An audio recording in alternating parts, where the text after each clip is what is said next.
एक रात में आपको सट्टे का नंबर प्राप्त होगा। आज आपको एक ऐसा चमत्कारी और सिद्ध जागृत मंत्र बता रहे हैं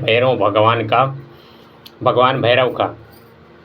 तो उस मंत्र को अगर आपने सिद्ध कर लिया तो आपको डेली सट्टे का नंबर भी मिलेगा और किसी की पूछा और किसी का भी भूत भविष्य वर्तमान आसानी से देख सकते हैं। तो ये बहुत ही जागृत और साबर मंत्र है भगवान भैरव का। तो आप इसे सिद्ध कीजिएगा। भगवान भैरव का मंत्र आपको हम बता रहे हैं। मंत्र इस प्रकार है।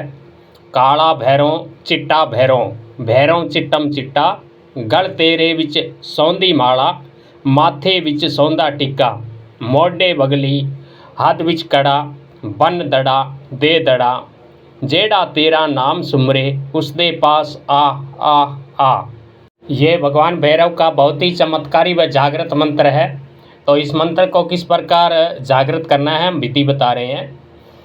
अगर आप इसे सूर्य ग्रहण में करेंगे, अभी आगे सूर्य ग्रहण आ रहा है, तो ये एक रात में ही सिद्ध हो जाएगा। सूर्य ग्रहण लगने से 2 घंटा पहले जप पर बैठ जाइएगा और 2 घंटा बाद तक इसका मंत्र का जप कीजिएगा। तो ये मंत्र आपके सिद्ध हो जाएगा। तो हो सकती है आपके सामने कोई शक्ति आए, तो पहले आप उनसे वचन ले लें, क्योंकि अगर भगवान भैरव जी होंगे तो ही वचन देंगे। कोई अन्य बुरी शक्ति होगी तो वह वचनबद्ध नहीं होगी।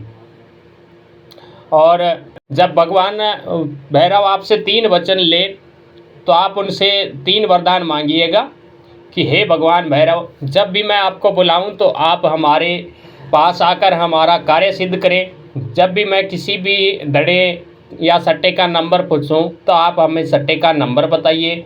किसी के भविष्य भूत वर्तमान के बारे में पूछूं तो आप बताइएगा। तो आप ये 3 वचन ले लीजिएगा। उसके बाद भगवान भैरव को भोग दीजिएगा, जो आगे हम बताएंगे विधि। उस विधि से आप साधना कीजिएगा तो सिद्धि प्राप्त होगी। इस साधना के स्थान पर आपको एक दीपक यंत्र जलाना बहुत ही अनिवार्य है। आपको दीपक यंत्र शीशे के फ्रेम में जड़वाकर और लकड़ी के पाटे पर उसे स्थापित करें और सामने आप दीपक जलाएं, धूप अगरबत्ती जलाएं और पवित्र हृदय से इस मंत्र का जप करें। विधि इस प्रकार रहेगी। आपको पहले दिन सरसों के तेल में 11 मालपुए यानी गुलगुले बनाने हैं और उसे थाली में रखें। प्रतिदिन उन्हीं ही गुलगुले से आप भोग लगाना है, नए गुलगुले नहीं बनाने हैं। प्रतिदिन आपको थाली जो गुलगुले आपने बनाए हैं 11 गुलगुले, उसे किसी थाली में रखिए और थाली को सामने रखकर जो हमने मंत्र बताया है इस मंत्र का 1 माला जप करना है और ब्रह्मचर्य का कठोरता से पालन करना है। अपने पूजा स्थान पर ही शयन करना है, धरती पर सोना है।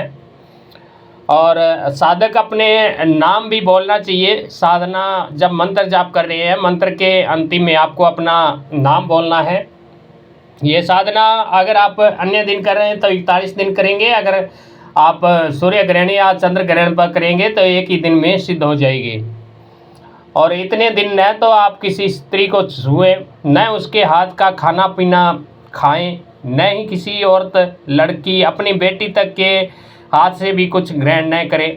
स्वयं अपने हाथ से कपड़े धोएं, स्वयं ये अपना खाना पानी स्वयं अपने हाथों से बनाएं। औरत की परछाई तक आपकी साधना को खंडित कर सकती है, इसलिए इस बात का विशेष ध्यान रखें। और आप किसी रक्षा मंत्र को सिद्ध कर लें और उस रक्षा मंत्र को सिद्ध करने के बाद चाकू से साधना से पहले अपने चारों तरफ रेखा खींच लें, क्योंकि आपकी साधना के दौरान कोई भी बुरी शक्ति आपका भोग ग्रहण करने आ सकती है और कहेगी कि मैं ही भैरव हूँ, आप मुझे भोग दें। तो उससे पहले आप उनसे वचन लें। अगर वचनबद्ध होते हैं तो भोग दे सकते हैं। वचनबद्ध केवल भैरव जी होगी, अन्य कोई भी बुरी शक्ति वचनबद्ध नहीं होगी। रक्षा मंत्र हम वीडियो में डाल देंगे। अन्य प्रकार की जानकारी के लिए कमेंट कीजिएगा। जय रामदेव बाबा, जय भोलेनाथ, जय भैरव।